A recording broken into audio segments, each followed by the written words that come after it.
The alarm clock buzzed at 5:30 a.m., just like it had every morning for the past 8 years. Ivy Parker reached over and turned it off with the same practiced motion she'd used since retiring.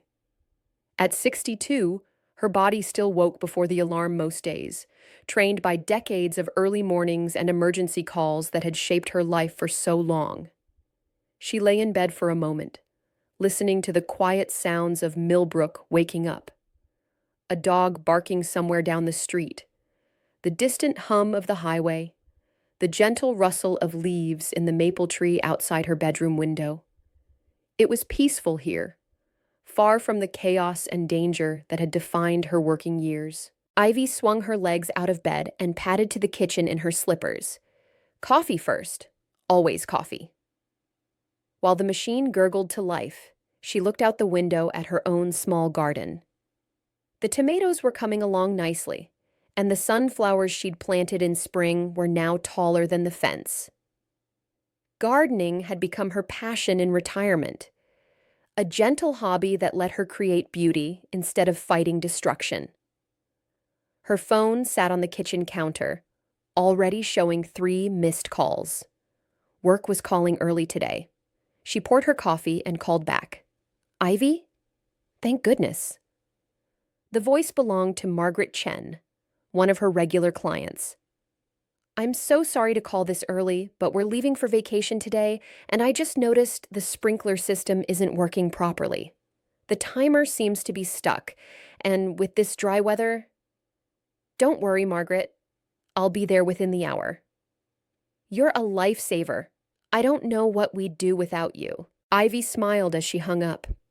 It was a simple compliment, but it meant something. After 35 years of flying firefighting aircraft, of dropping water and fire retardant on blazes that threatened to consume everything in their path, she'd found a different way to help people. Now she helped them grow things, instead of saving them from destruction. She dressed in her usual work clothes, sturdy jeans, a long-sleeved shirt to protect her arms from thorns, and the steel-toed boots she'd worn since her flying days. Old habits died hard. She grabbed her tool bag and headed out to her truck, a reliable Ford that had seen better days, but still got her where she needed to go. Millbrook was a small town nestled in a valley surrounded by forested hills. When Ivy had first arrived 8 years ago, she'd been drawn to its quiet streets and friendly people. It was exactly the kind of place where someone could disappear from their old life and start fresh. Most residents knew her as the gardener who worked for half the families in town, the woman who could coax life from the most stubborn soil and turn neglected yards into small paradises. What they didn't know was that Captain Ivy Parker had once been one of the most experienced firefighting pilots in the state. She'd flown through smoke so thick she couldn't see her own wingtips, dropped thousands of gallons of water on fires that seemed determined to burn the world down, and saved more acres of forest and more homes than she could count. But that was before the accident that had ended her flying career and changed everything. Before she'd decided that 8 years ago, she'd had enough of risking her life for a living. Now she helped Mrs. Chen's roses bloom and made sure Mr. Rodriguez's vegetable garden survived the summer heat. It was honest work, peaceful work, and it let her sleep at night without dreaming of flames and smoke. The Chen house sat on a hill overlooking the valley, with a beautiful garden that Ivy had helped design and maintain for the past 5 years. Margaret met her at the front door, already dressed for travel with 2 suitcases waiting by the car. The sprinkler system started acting up yesterday evening, Margaret explained as they walked around to the backyard. It's supposed to run for 20 minutes every other day, but it's been going for hours at a time. I'm worried it'll flood the flower beds or run up our water bill while we're gone. Ivy knelt beside the control box, a weathered plastic unit mounted near the house. She'd installed this system herself 3 years ago, so she knew its quirks. Looks like the timer mechanism is sticking, she said, opening the panel. Probably needs cleaning. The contacts get corroded in this weather. She worked quietly, cleaning the connections and adjusting the timer settings. It was detailed work that required patience, something she'd learned both from flying and from gardening. Rush either one, and you made mistakes that could be costly. "I don't know how you do it," Margaret said, watching her work. "You seem to understand everything about gardens, irrigation, even electrical systems. Did you study this somewhere?" Ivy paused for a moment. It was an innocent question, but it touched on the part of her past she preferred not to discuss. "I picked up a lot of different skills over the years," she said simply. "You learn to fix things when you can't always call for help." It was true in a way. Flying firefighting aircraft had taught her to be self-reliant, to troubleshoot problems quickly and efficiently. When you were alone in a cockpit over a wildfire, you couldn't wait for someone else to solve your problems. "There," she said, closing the control panel. "That should do it. The system will run normally now, 20 minutes every other day at 6 in the morning." Margaret smiled with relief. "You're amazing, Ivy. I don't know what this neighborhood would do without you." As Ivy packed up her tools, she noticed something in the distance that made her pause. Beyond the hills that surrounded Millbrook, there was a thin column of smoke rising into the morning sky. It was far away, probably just someone burning brush or yard waste, but something about it made her look twice. Old instincts died hard. In her flying days, she'd learned to read smoke like other people read weather reports. The color, the density, the way it moved in the wind, all of it told a story about what was burning and how dangerous it might become. This smoke was light gray, which usually meant grass or small brush. Nothing to worry about. But the wind was picking up and the air was dry. Very dry. They hadn't had rain in over 3 weeks, and the temperature was supposed to reach 90 degrees today. "What are you looking at?" Margaret asked, following her gaze. "Just some smoke over the hills. Probably nothing." But as they watched, the column seemed to grow thicker, darker. Ivy frowned. Gray smoke was turning brown, which meant the fire was finding more fuel, burning hotter. "Should we be worried?" Margaret asked. "I'm sure it's fine," Ivy said, but she made a mental note to keep an eye on it throughout the day. "Have a great vacation." She drove to her next appointment, but found herself glancing toward the hills every few minutes. The smoke was definitely more visible now, and it seemed to be spreading. By the time she reached the Rodriguez house, she could smell it faintly on the wind. Mr. Rodriguez was waiting in his backyard, standing over a vegetable garden that was his pride and joy. "Ivy, perfect timing. I think something's wrong with my tomatoes. The leaves are starting to curl." She examined the plants, but part of her attention remained on the smoke in the distance. The tomatoes were fine, just a little water stress from the heat and dry conditions. She adjusted the irrigation schedule and added some mulch around the base of the plants. "This should help them retain moisture," she explained. "But with this dry weather, you might want to water them by hand in the evenings too." "Have you noticed that smoke?" Mr. Rodriguez asked, following her gaze toward the hills. "It's been getting thicker all morning. I've seen it. Probably a controlled burn that got a little bigger than planned." But even as she said it, Ivy knew it wasn't true. Controlled burns were scheduled and announced. They didn't happen during red flag weather conditions like today. This was something else. Something unplanned and potentially dangerous. Her phone buzzed with a text message. She glanced at it and felt her stomach drop. "Emergency alert. Wildfire reported in Crest Ridge area. Residents advised to stay informed. Evacuation orders may follow." Crest Ridge was only 12 miles from Millbrook. Mr. Rodriguez saw her expression change. "What is it?"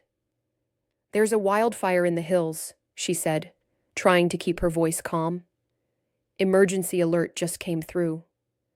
They both looked toward the smoke, which was now clearly visible as a dark column rising high into the sky. The wind was pushing it in their direction, though it was still far away. "Should we be doing something?" Mr. Rodriguez asked. "The authorities will handle it. They'll let us know if we need to evacuate." But Ivy was already calculating in her head. Wind speed, direction, fuel moisture, terrain. All the factors that determined how a fire would behave. She'd fought enough wildfires to know that this one was in a bad location, with plenty of dry fuel and wind to push it along. Her phone rang. The caller ID showed a number she hadn't seen in 8 years, but she recognized it immediately. Fire dispatch. She almost didn't answer. She'd left that world behind, made a clean break. But something made her pick up. Ivy Parker. "Captain Parker, this is Chief Williams with Riverside County Fire. I'm sorry to bother you, but we have a situation." Ivy closed her eyes. She'd known this call might come someday, but she'd hoped it never would. "I'm retired, Chief. Have been for 8 years. I know, and I wouldn't be calling if we had any other choice. We've got a fast-moving wildfire in the Crest Ridge area, and it's heading towards several communities, including Millbrook. The wind's pushing it hard, and we're looking at potential evacuations for thousands of people." Ivy watched the smoke continue to grow. "What's your air support situation?" "That's the problem. We've got 3 aircraft down for maintenance, 2 others fighting a fire up north, and 1 more responding to an emergency in the next county. The nearest available aircraft is 4 hours away." "Surely you have someone else." "Captain Parker, you flew these hills for 15 years. You know the terrain, the wind patterns, the water sources. We've got an Air Tractor 802 sitting at Miller Airport, fully fueled and ready to go. It's the same model you used to fly." Ivy's hands were shaking. The Air Tractor 802. She'd flown that exact aircraft type for the last 10 years of her career. She knew every gauge, every control, every quirk of its handling. But she also knew why she'd stopped flying. "I can't," she said quietly. "Captain, I've got spotters reporting the fire has already burned through 500 acres in 2 hours. At this rate, it'll reach the edge of Millbrook by evening. We need every resource we can get." Mr. Rodriguez was watching her with concern, clearly sensing the gravity of the conversation. In the distance, the smoke continued to darken and spread. "How many people are in the evacuation zone?" Ivy asked. "Right now, about 3,000. But if the fire continues on its current path, we're looking at evacuating the entire valley. That's 15,000 people, including Millbrook. 15,000 people. Families, children, elderly residents who might not be able to evacuate quickly. People like Margaret Chen and Mr. Rodriguez, who trusted that someone would protect them if danger came. Chief, I haven't flown in 8 years. My certification is still valid. I checked. Emergency protocols allow for reactivation in situations like this. Ivy closed her eyes and saw flames in her memory. Not the controlled drops she'd made thousands of times, but the crash. The moment when everything went wrong. When skill and experience weren't enough. When she'd barely walked away while her aircraft burned. I need time to think. Captain, I don't want to pressure you, but time is something we don't have much of. The fire's moving fast, and conditions are only getting worse. Ivy looked at Mr. Rodriguez, who was still watching her with worried eyes. Behind him, his carefully tended garden represented months of patient work, growth nurtured from tiny seeds into something beautiful and productive. All of it could be gone by nightfall if the fire reached Millbrook. "Where's the aircraft?" she heard herself ask. "Miller Airport, Hangar 7. We can have a crew there to brief you in 30 minutes. I didn't say yes. But you didn't say no either. Chief Williams was right. Despite her fear, despite the memories that threatened to overwhelm her, Ivy couldn't say no. Not when thousands of people were counting on someone to protect them. "I'll be there in an hour," she said. "Thank you, Captain. You might just save this whole valley." As she hung up, Mr. Rodriguez stepped closer. "Ivy, what's happening? Who was that?" She looked at him. This kind man who knew her only as the gardener who helped his tomatoes grow. In a few hours, he might know her as something else entirely. "I have to go," she said. "Make sure you stay tuned to emergency broadcasts. If they tell you to evacuate, don't wait." "But what about you? What was that call about?" Ivy gathered her tools and headed toward her truck. "I used to have a different job before I came to Millbrook. Today, I might have to do it one more time." The drive to Miller Airport took 45 minutes, but Ivy's mind traveled much further. Back to her first day of flight training, when she'd been 25 years old and convinced she could take on the world. Back to her first wildfire, when she'd been so nervous she could barely hold the controls steady.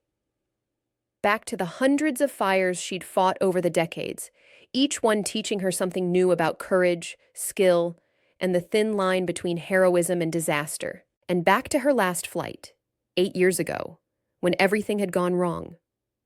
She'd been fighting a fire in Northern California, a massive blaze that had been burning for 6 days.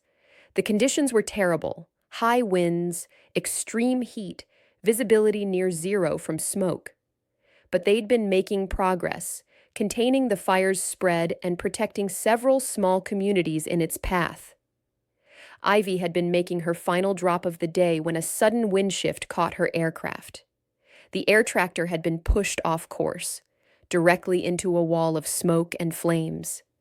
She'd lost all visibility, flying blind through superheated air that made her instruments go haywire. She'd managed to pull out of the smoke, but not before the heat had damaged her engine. The aircraft had started losing power, and she'd been forced to make an emergency landing in a burned-over area. The landing had been rough. She'd broken 3 ribs and spent 2 days in the hospital, but she'd survived. Her aircraft hadn't. By the time the rescue crews reached it, the plane had been consumed by the advancing fire, a total loss. The accident hadn't been her fault. The investigation had cleared her of any wrongdoing, calling it an unavoidable result of extreme weather conditions. But Ivy had blamed herself anyway. She'd been flying for 30 years, had navigated through countless dangerous situations, and she'd always believed that skill and experience could overcome any challenge. The crash had taught her otherwise. It had shown her that sometimes, no matter how good you were, the fire won. She'd retired 6 months later, moving to Millbrook to start a new life far from the smoke and flames. For 8 years, she'd been content with her gardens and her quiet existence. She'd thought that part of her life was over forever. Now, as she pulled into Miller Airport, she wasn't so sure. The airport was a small facility that served mostly private aircraft and flight training. Ivy had been here a few times over the years, but always as a civilian, never as a pilot. Today, it looked different. Emergency vehicles were parked near the hangars, and she could see people in fire department uniforms moving with urgent purpose. Hangar 7 was at the far end of the facility. As Ivy approached, she could see the air tractor 802 sitting inside, red and white, with the distinctive design of a firefighting aircraft. It looked exactly like the planes she used to fly, down to the massive tank underneath that could hold 820 gallons of water or fire retardant.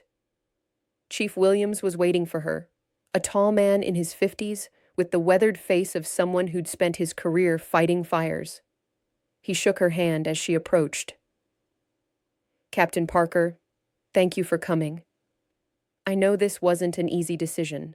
"I haven't made a decision yet," Ivy said, but even as she spoke, she was studying the aircraft with professional eyes. "How's the condition of the plane?" "Excellent. It was serviced last week and has less than 100 hours since its last major inspection. The pilot who usually flies it is recovering from surgery, which is why we called you." Ivy walked around the aircraft, checking the control surfaces, the landing gear, the condition of the tank, and drop system. Everything looked good, well maintained and ready for action. But seeing it up close brought back a flood of memories, both good and bad. "What's the current situation with the fire?" she asked. Chief Williams unfolded a map on a nearby table. "It started here, in Crest Ridge, about 6 hours ago. Unknown cause, but we suspect a downed power line. The wind's been pushing it southwest at about 3 miles per hour. It's already burned through 800 acres. Ivy studied the map, noting the terrain and wind direction. "Fuel moisture? Critical. We haven't had rain in 3 weeks, and the humidity's down to 15%. Everything up there is ready to burn." "Evacuation status?" "We've evacuated Crest Ridge and Pine Valley, about 500 people so far. But if the fire keeps moving at this rate, we'll need to evacuate Millbrook and 3 other communities by tonight." Ivy traced the fire's likely path with her finger.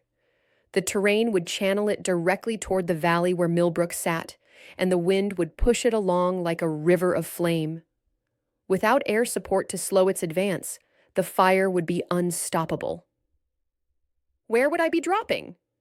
Chief Williams pointed to a ridge between the fire and Millbrook. "Right here.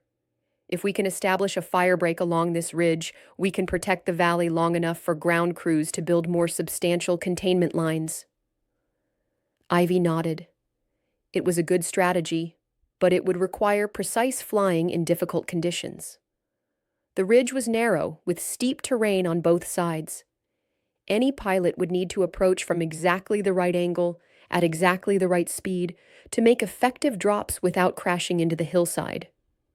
"What's your ground support?" 2 engine companies are already in position, with more on the way. But without air support, they can't get close enough to the fire line to be effective. A radio crackled nearby, and Ivy heard the voice of a spotter reporting the fire's progress. "Fire has jumped Highway 12. Estimated size now 1,000 acres and growing. Wind speed increasing to 25 miles per hour." Chief Williams looked at her with urgent eyes. "Captain, I need to know. Are you going to fly today?" Ivy stared at the aircraft, her mind racing through calculations and possibilities. Part of her wanted to walk away, to go back to her peaceful life and let someone else handle this crisis. But another part of her, the part that had dedicated 30 years to fighting fires, knew she couldn't abandon these people. "I'll need 30 minutes to pre-flight the aircraft and review the operational procedures," she said finally. Relief flooded Chief Williams's face. "Thank you, Captain. You won't be alone up there. We'll have spotters on the ground and radio contact throughout the operation." "I'm not making any promises about how long I can fly," Ivy said. "It's been 8 years since I've done this." "I understand. But right now, you're the only chance those communities have." As Chief Williams walked away to coordinate with his teams, Ivy stood alone with the aircraft. She placed her hand on the fuselage, feeling the smooth metal beneath her palm. It felt familiar and foreign at the same time, like meeting an old friend after years of separation. "Well, old girl," she whispered. "One more time." The pre-flight inspection took exactly 28 minutes, 2 minutes faster than her usual routine even after 8 years away. Muscle memory guided her through every check, from the engine oil level to the condition of the drop tank release mechanism. Everything was in perfect working order. Inside the cockpit, she familiarized herself with the instrument layout. It was nearly identical to the aircraft she'd flown for years, with just a few minor differences in the radio configuration. She adjusted the seat, checked the harness, and ran through the startup procedures in her mind. Her hands were steady now. The initial nervousness had faded, replaced by the focused calm that had carried her through thousands of dangerous flights. She was still afraid. Any pilot who claimed not to be afraid of flying into a wildfire was either lying or stupid. But the fear was manageable now, channeled into heightened awareness and careful preparation. Chief Williams returned with a radio operator and a briefing folder. Latest intelligence, Captain. The fire's now 1,200 acres and still growing.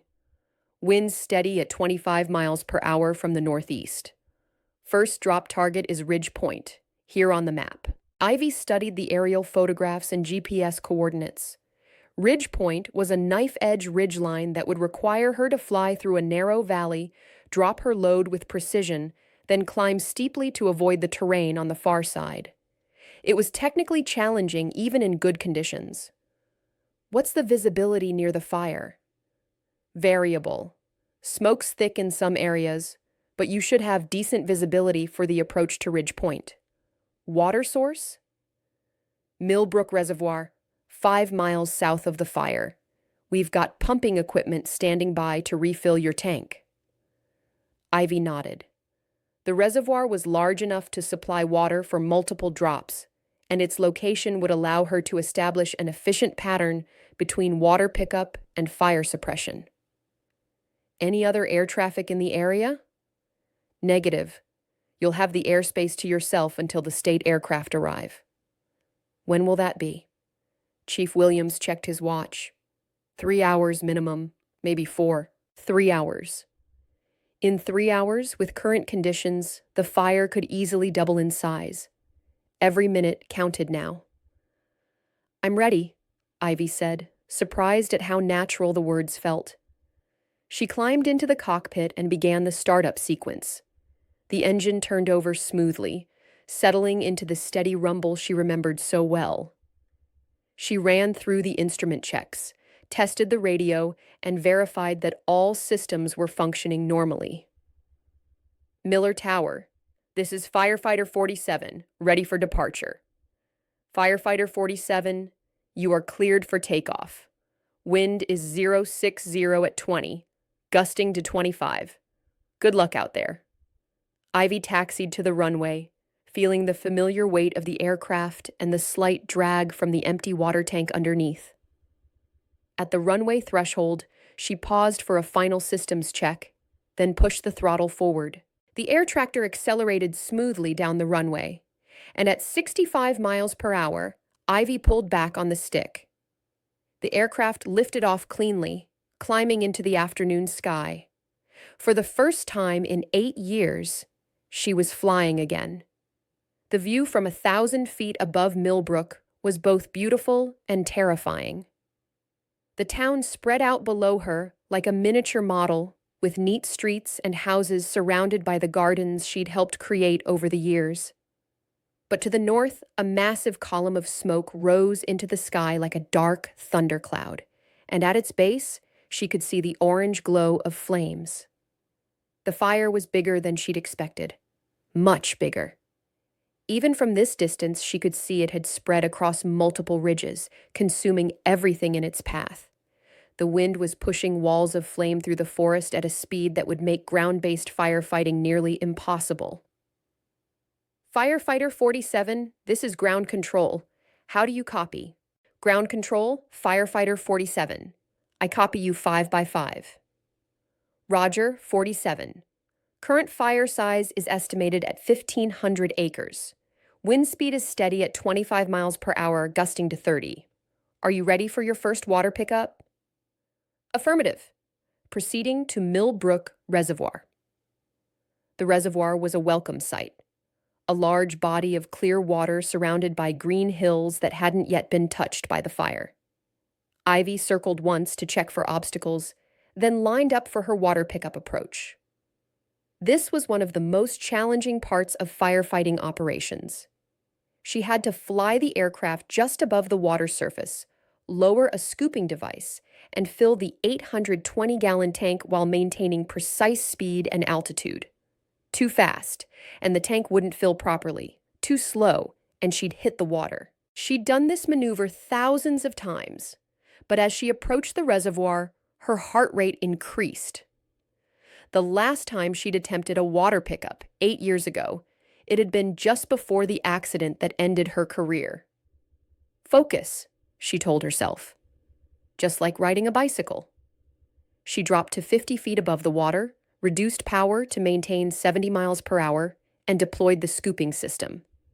The aircraft shuddered slightly as the scoop hit the water, and she felt the tank begin to fill. The plane grew heavier, requiring more power to maintain altitude, and she carefully adjusted the throttle to compensate. 20 seconds later, the tank was full. She raised the scoop, increased power, and climbed away from the reservoir. The aircraft now weighed nearly 4,000 pounds more than it had moments before, and she could feel the difference in its handling. Ground control, Firefighter 47. Water pickup complete, proceeding to Ridge Point. Copy 47. Be advised, fire activity is increasing near your target area. Spotters report flames visible above the ridgeline. Ivy turned north toward the fire, climbing to 2,000 feet for the approach to Ridge Point. As she got closer, the smoke became thicker, reducing visibility and making the air turbulent. She could smell it now even inside the sealed cockpit, the acrid scent of burning forest that brought back so many memories. At 1 mile from the target, she could see the flames clearly. They were racing up the mountainside like a living thing, consuming trees and brush with terrifying efficiency. The wind was pushing the fire directly toward the ridgeline that she needed to protect. Firefighter 47, this is Spotter 1. I have you in sight. Fire is approximately 200 yards from Ridge Point and advancing rapidly. Copy Spotter 1. Beginning drop approach. Ivy lined up with the ridgeline, noting the wind direction and the terrain features that would guide her approach. She would need to fly directly over the flames to make an effective drop, something that required nerves of steel and absolute precision. She reduced power and began her descent, aiming for the narrow gap between two hills that would take her over Ridge Point. The smoke was thicker now, and she could feel the turbulence from the superheated air rising from the fire. At 500 feet above the flames, she triggered the drop system. 820 gallons of water cascaded from the aircraft in a concentrated stream, hitting the fire line with the force of a small waterfall. She pulled up sharply to clear the ridge, feeling the aircraft lighten as the water was released. Beautiful drop, Firefighter 47, came the voice of Spotter 1. You hit it right on target. Fire advance has stopped along a 300-yard section of the ridge. Ivy felt a surge of satisfaction, the same feeling she'd experienced hundreds of times during her flying career. There was something uniquely rewarding about using skill and courage to fight a force as destructive as wildfire. But as she climbed away from the drop zone, she could see that her work was far from over. The fire had continued to advance on both sides of her drop, and new spot fires were starting downwind from the main blaze. She would need to make many more drops to have any hope of stopping the fire's advance toward Millbrook. Ground control, Firefighter 47, returning to reservoir for refill. Copy, 47. Fire size now estimated at 1,800 acres. We're going to need multiple drops on the eastern flank to protect Highway 12. 1,800 acres. The fire had grown by 300 acres just in the time it had taken her to make one drop. At this rate, it would reach Millbrook in less than 4 hours. Over the next 3 hours, Ivy fell into a rhythm that felt both familiar and dreamlike. Water pickup at the reservoir, climb to altitude, navigate through increasing smoke and turbulence to the fire line, make the drop with precision, return for more water. Each cycle took about 20 minutes, and each drop helped slow the fire's advance, but couldn't stop it entirely. The conditions grew worse with each flight. The wind increased to 35 miles per hour, making the aircraft harder to control and pushing the fire faster through the forest. The smoke became so thick in places that she had to rely on GPS navigation and radio guidance from ground spotters to find her targets. But she pressed on, drawing on decades of experience and training to fly safely in conditions that would have grounded less experienced pilots. Her drops were accurate and effective, creating fire breaks that bought time for ground crews to establish more permanent containment lines. Firefighter 47, this is ground control. How's your fuel status? Ivy checked her gauges. About 1 hour remaining. Copy. State aircraft are still 2 hours out. Can you continue operations? She was exhausted. 3 hours of flying in these conditions was like running a marathon while solving calculus problems. Her back ached from the constant vibration. Her hands were cramped from gripping the controls, and her eyes burned from the smoke that somehow made its way into the cockpit despite the air filtration system. But below her, she could see Millbrook in the distance, still safe, but directly in the fire's path. Somewhere down there were all the people she'd come to know over the years. Margaret Chen, who should be starting her vacation if she'd been able to leave town. Mr. Rodriguez, tending his garden and trusting that someone would protect it from the approaching flames. Affirmative, ground control. I'll continue until fuel requires me to land. Thank you, 47. Your drops have been incredibly effective. You've probably saved hundreds of homes today. As she made her 11th water pickup of the day, Ivy allowed herself a moment to appreciate what she'd accomplished. The fire was still burning, still growing, but its advance toward Millbrook had been significantly slowed. Instead of reaching the town by evening, it would now take at least until tomorrow morning, giving evacuation teams time to move people to safety and giving ground crews time to establish better defenses. She'd made a difference. After 8 years away from flying, she'd proven to herself that she still had the skills and courage needed to fight fires from the air. But as she climbed away from the reservoir with another full load of water, her radio crackled with an urgent transmission. All units, this is command. We have a new fire start on the south side of Millbrook. Repeat, new fire south of town. Estimated size 50 acres and growing rapidly. Ivy's heart sank. A second fire, on the opposite side of town from where she'd been working. If both fires continued to grow, they could trap Millbrook between them, making evacuation extremely difficult or impossible. Ground control, firefighter 47. I can see the new fire from my position. Requesting priority target assignment. 47. We need you to focus on the new fire. It's threatening the main evacuation route. If we lose Highway 9, we won't be able to get people out of town. Ivy turned south toward the new blaze, her mind racing through the implications. She had fuel for maybe 3 more drops, and state aircraft were still an hour away. Could 3 drops be enough to slow this new fire until help arrived?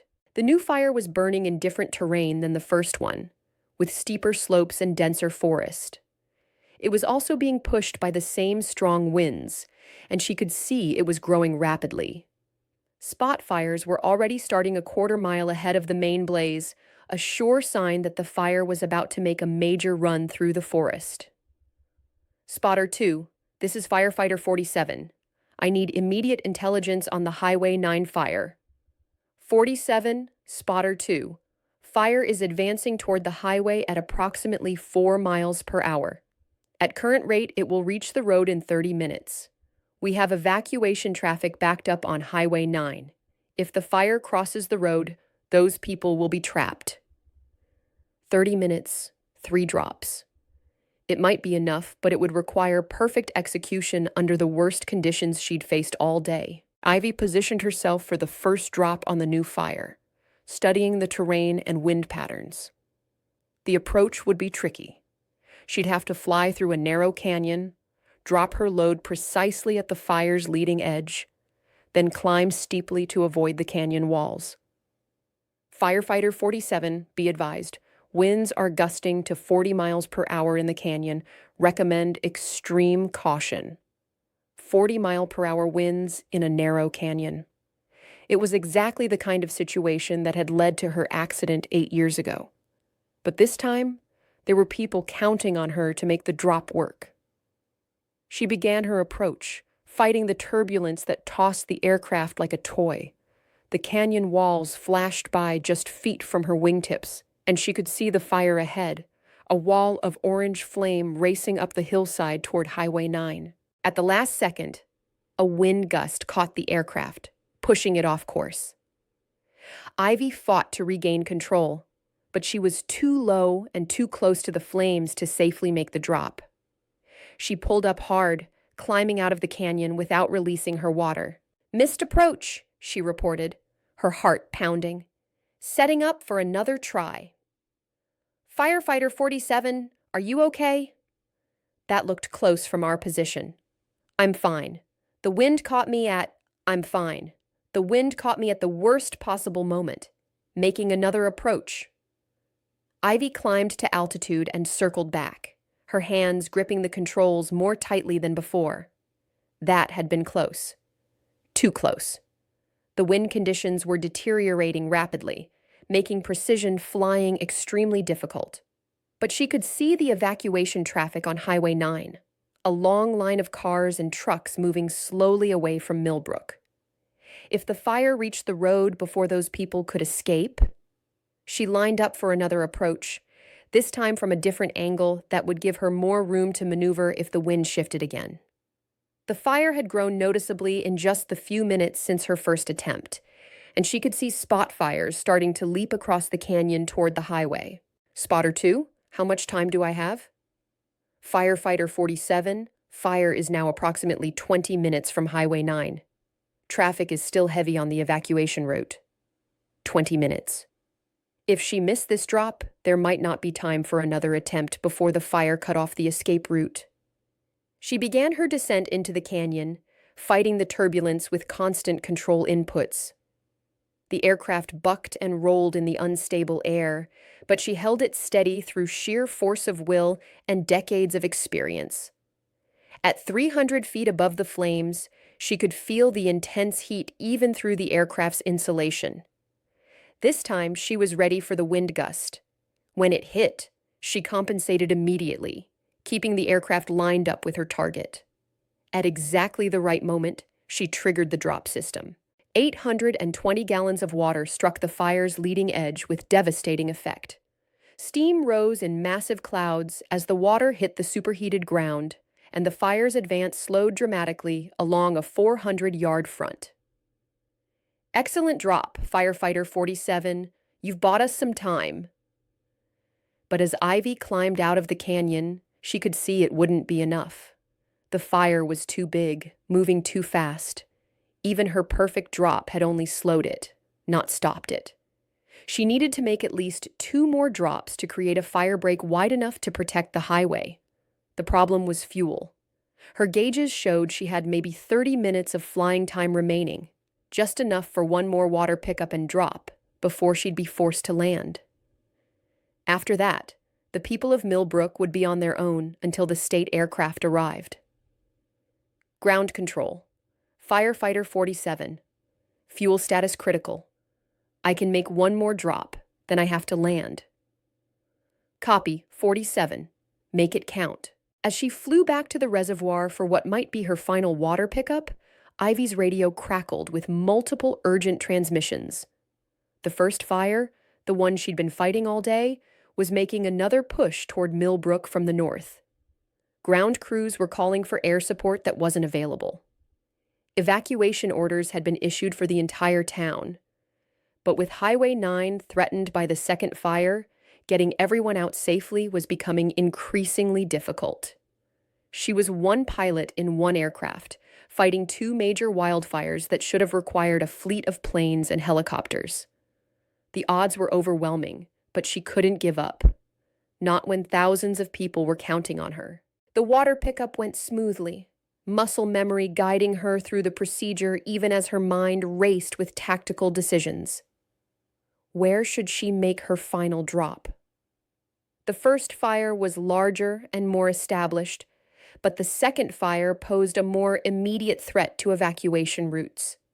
She had enough water for 1 effective drop, and she had to choose where it would do the most good. "Ground control, what's your priority target for my final drop?" There was a pause before the response came. "Firefighter 47. We're going to leave that decision to you.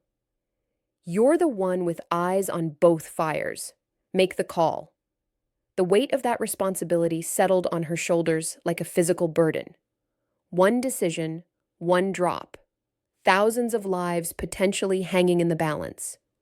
It was exactly the kind of pressure she'd hoped never to face again when she retired 8 years ago. She climbed to 2,000 feet and surveyed both fires from her elevated position. The first fire was massive now, probably close to 3,000 acres, but ground crews had managed to slow its advance with bulldozers and hose lines. It was still dangerous, but it would take several hours to reach Millbrook. The second fire was smaller but faster moving, and it was only minutes away from cutting Highway 9. If that happened, hundreds of cars full of evacuees would be trapped between two fires with nowhere to go. The choice was clear.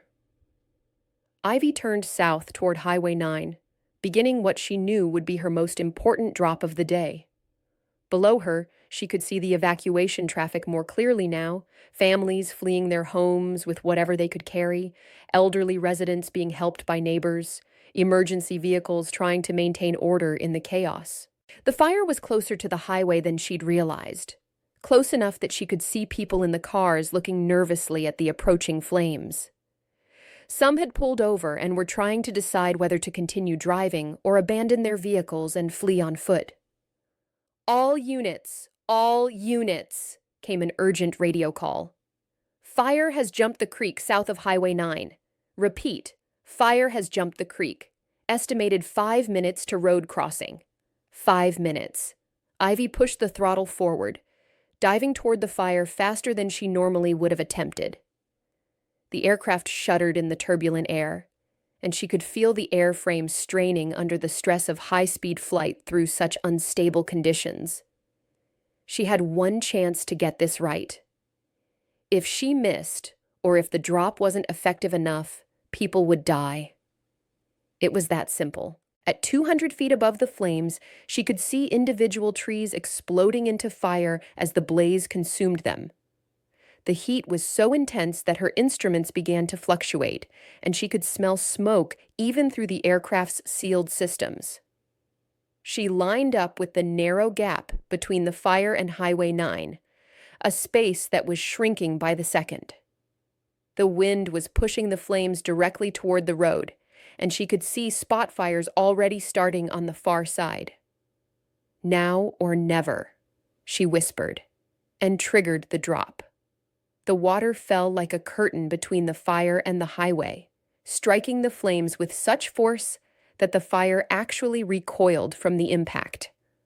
Steam rose in towering columns, and for a moment, the advance stopped completely. Beautiful drop, firefighter 47. You've created a fire break right at the highway.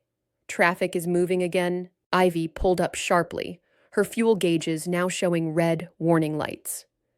She'd done everything she could. The rest would have to be left to the ground crews and the state aircraft that were still at least 30 minutes away. Ground control, firefighter 47. I'm declaring minimum fuel. Returning to Miller Airport for landing. Copy, 47. Outstanding work today. You've saved lives.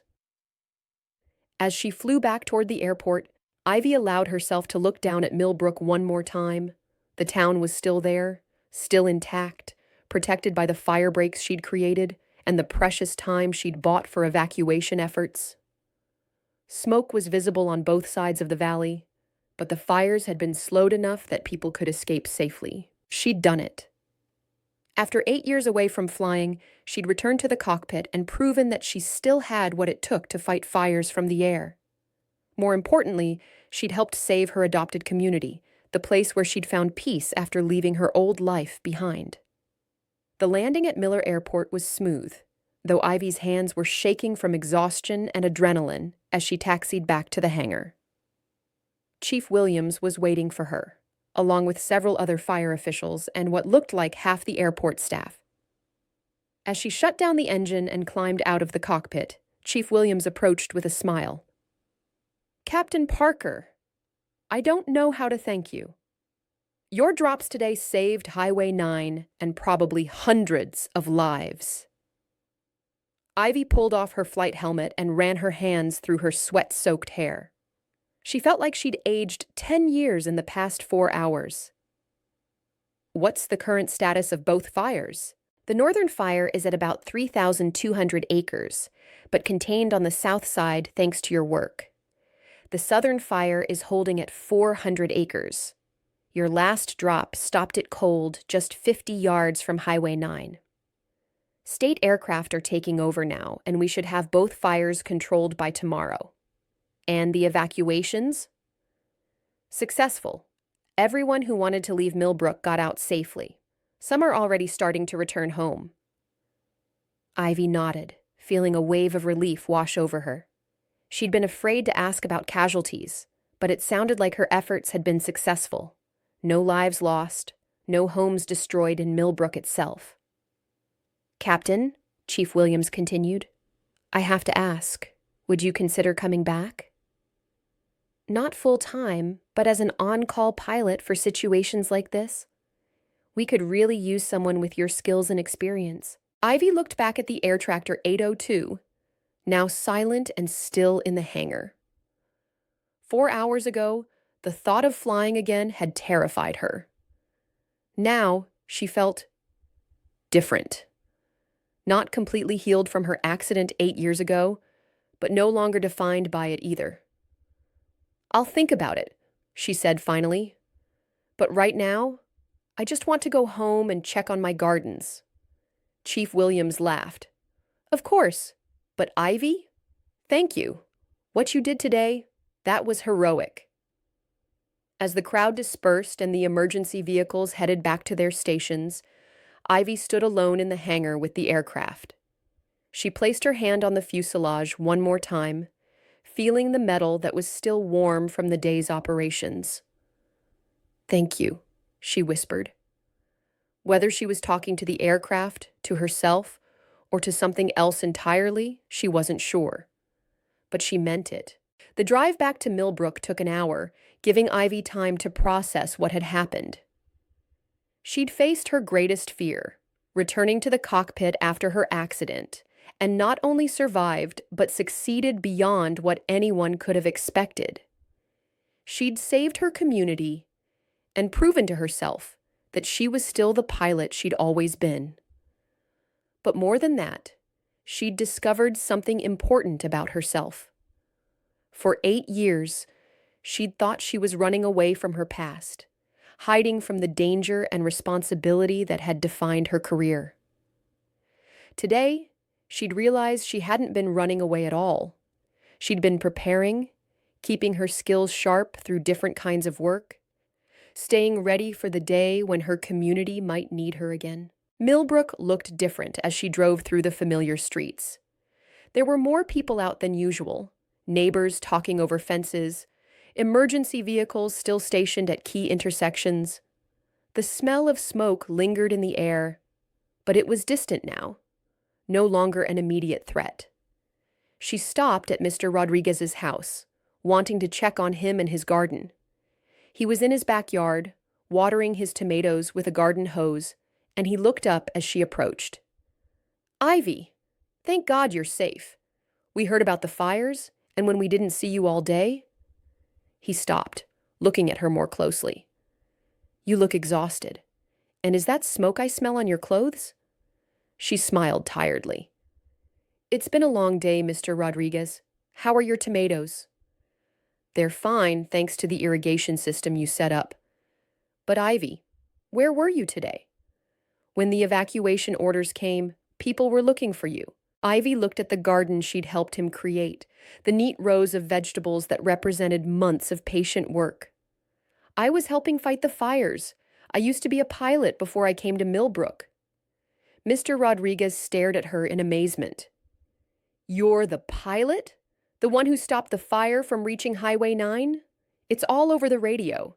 They're calling you a hero. I just did what needed to be done. Ivy, you saved hundreds of lives today, including mine. I was in one of those cars on Highway 9 when the fire got close. If you hadn't made that last drop... She felt tears welling up in her eyes, partly from exhaustion and partly from emotion. For 8 years, she'd thought her flying career was over, that she'd never again experience the satisfaction of using her skills to help people. Today had shown her otherwise. "I should let you get some rest," she said. "I just wanted to make sure you were okay." As she turned to leave, Mr. Rodriguez called after her. "Ivy, thank you. Not just for today, but for everything. You've been taking care of this community for years, in ways we never even knew." That night, Ivy sat in her small apartment above the hardware store, sipping tea and looking out at the town she'd helped save. The immediate crisis was over, but she knew there would be other fires, other emergencies where her skills might be needed. Chief Williams had asked her to consider coming back as an on-call pilot, and she was beginning to think she should say yes. Not because she wanted to return to the danger and stress of her old career, but because she'd realized something important today. She could help people in multiple ways. She could tend their gardens and fight their fires, nurture growth and battle destruction, live quietly and act heroically when the situation demanded it. Her phone rang, interrupting her thoughts. The caller ID showed a local number she didn't recognize. "Hello? Ms. Parker? This is Margaret Chen. I just got back from vacation and heard about what happened today. I wanted to thank you." "Mrs. Chen, you don't need to—" "Yes, I do. My house, my garden, everything we've worked on together. It's all still here because of what you did. But more than that, I finally understand why you always seemed to know so much about everything. You weren't just a gardener, were you?" Ivy smiled in the darkness. "I was always a gardener, Mrs. Chen. I just used to have another job too. Well, I want you to know that every time I look at my roses, I'll remember that they're blooming because of a hero." After she hung up, Ivy sat quietly for a long time, thinking about heroes and gardens, about the different ways people could serve their communities. She'd spent 8 years learning that growth and destruction were part of the same cycle, that sometimes you had to fight fire to protect what you'd helped to grow. Tomorrow, she would call Chief Williams and tell him she was interested in his offer. She would also visit all her regular clients, checking on their gardens and making sure the day's heat and smoke hadn't damaged the plants they'd worked so hard to cultivate. She was 62 years old, and she'd thought her days of making a real difference were behind her. Today had taught her otherwise. Whether she was coaxing life from reluctant soil or dropping water on dangerous flames, she was still in the business of fighting for growth against destruction. And that, she realized, was exactly where she belonged. The next morning, Ivy woke to the sound of her radio announcing that both fires were now fully contained. No lives had been lost, and property damage had been minimal thanks to quick evacuation and effective aerial suppression. The announcer mentioned that a local pilot had played a crucial role in protecting Highway 9, allowing safe evacuation of residents. She smiled as she made her coffee. Today, she would return to her normal routine, checking on gardens, adjusting irrigation systems, helping things grow. But she would do it with the knowledge that when her community had needed her most, she'd been ready. Some heroes wore uniforms and carried weapons. Others wore work gloves and carried garden tools. The best ones, she'd learned, were prepared to do whatever was needed when the moment came. As she prepared to leave for her first appointment of the day, Ivy looked once more at the clear sky outside her window. No smoke, no flames, just blue sky and morning sunshine. It was going to be a good day for gardening, and if the fire sirens sounded again, she'd be ready for that too. But for now, she had tomatoes to check and flowers to water. Because in the end, that's what the fight was really about. Protecting the quiet, growing things that made life beautiful and worth saving. 3 months later, Ivy stood in the same hangar at Miller Airport. But this time, she wasn't alone. A dozen volunteer pilots had gathered for training in wildfire suppression techniques, part of a new program Chief Williams had developed after the success of her emergency response. The key to effective drops, she was explaining to the group, is understanding wind patterns and fire behavior. You're not just dumping water, you're using physics and timing to maximum advantage. One of the younger pilots raised his hand. Captain Parker, how do you stay calm when you're flying through smoke that thick? I mean, the visibility must be terrifying. Ivy considered the question carefully. Fear is normal, she said finally. Any pilot who isn't afraid of flying into a wildfire either doesn't understand the danger or isn't paying attention. The key is using that fear to make you more careful, more precise, more aware of everything happening around you. She gestured toward the air tractor 802, which had become her regular aircraft for training flights and the occasional real emergency. This airplane and I have an understanding now. I respect what it can do and what it can't do.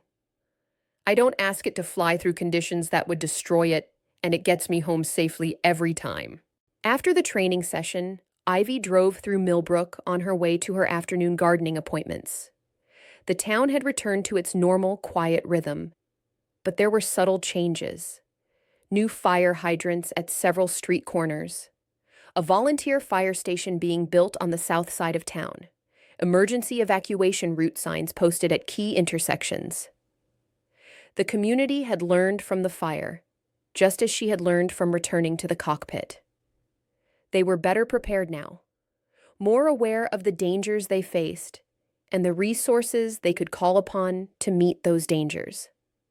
At Mrs. Chen's house, she found her client working in the rose garden they'd planted together years ago. The roses were magnificent this fall, full of blooms despite the stress of the summer's heat and smoke. They're beautiful, Ivy said, admiring the deep red flowers. They should be, Mrs. Chen replied with a smile. They're being tended by a genuine hero. Ivy shook her head.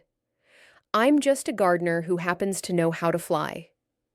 That's what makes you a hero, Mrs. Chen said. You didn't choose to be in that situation, but when the moment came, you did what needed to be done. That's the definition of heroism. As she worked in the garden that afternoon, Ivy reflected on how much her life had changed since that day in September.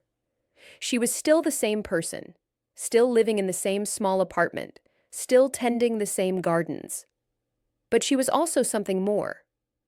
A bridge between the quiet, nurturing work of helping things grow and the dramatic, dangerous work of fighting to protect what had been grown. Her phone buzzed with a text message from Chief Williams. Small grass fire reported near Pine Valley. State aircraft responding, but wanted you to know in case backup needed. She read the message and smiled. Pine Valley was 20 miles away, well within the capability of ground crews to handle. But it was good to know she was part of the response system now, ready if needed. That evening, she attended a town council meeting where the mayor presented her with a key to the city. She accepted it graciously, though she was more comfortable in her garden than in front of a crowd. During her brief remarks, she emphasized that the real heroes were the ground crews who fought fires every day, the emergency dispatchers who coordinated responses, and the volunteers who helped their neighbors evacuate safely. I just happened to be in the right place at the right time with the right skills, she said. Anyone in this room would have done the same thing. But as she looked out at the faces in the audience, Mr. Rodriguez, Mrs. Chen, Frank Morrison from the airport, Chief Williams, and dozens of other people whose lives she'd touched through her gardening work, she realized that wasn't entirely true. She'd been preparing for that moment for 8 years, keeping her skills sharp and her spirit strong through the quiet work of helping things grow. After the ceremony, she walked home through the familiar streets of Millbrook, past the houses where she'd installed irrigation systems and the yards where she'd helped coax life from reluctant soil. The town was quiet now, peaceful under a canopy of stars that were visible because there was no smoke to obscure them. In her apartment, she sat by the window and looked out at the valley where she'd chosen to make her home. Somewhere in the darkness, her gardens were growing quietly, tended by automatic irrigation systems she'd designed and installed with care. And somewhere beyond the hills, firefighting aircraft stood ready to respond to the next emergency, part of a network of protection that she'd helped to strengthen. She was 62 years old, and she'd thought her story was ending when she retired from flying 8 years ago. Instead, she'd discovered that some stories don't end. They just take new directions. She was still the same person who dedicated her life to protecting people and property from wildfire. She'd just found different ways to do it. Tomorrow, she would check on the Thompson family's vegetable garden and adjust the timer on the Miller's sprinkler system. She would answer questions about soil conditions and recommend treatments for plant diseases. She would do the quiet, important work of helping things grow. And if the fire siren sounded, she would be ready for that too, because that's what heroes do. They tend their gardens and answer the call, nurture growth and fight destruction, live quietly and act boldly when the moment demands it. They don't choose the crises they face, but they prepare for them through the daily practice of caring for their communities in whatever way they can. Ivy Parker had learned to be both kinds of hero, and in a world that needed both kinds of heroism, that made her exactly who she needed to be. As she prepared for bed, she glanced once more at the key to the city sitting on her kitchen table. It was a nice gesture, but the real rewards of her work couldn't be displayed on a shelf. They grew in gardens throughout Millbrook, bloomed in roses that had survived fire and drought, and lived in the knowledge that when her community had needed her most, she'd been ready. That was enough. That was everything. If this story touched you, don't forget to like, comment, and subscribe. We'd love to hear what inspired you the most. And where in the world are you watching from? Let us know below.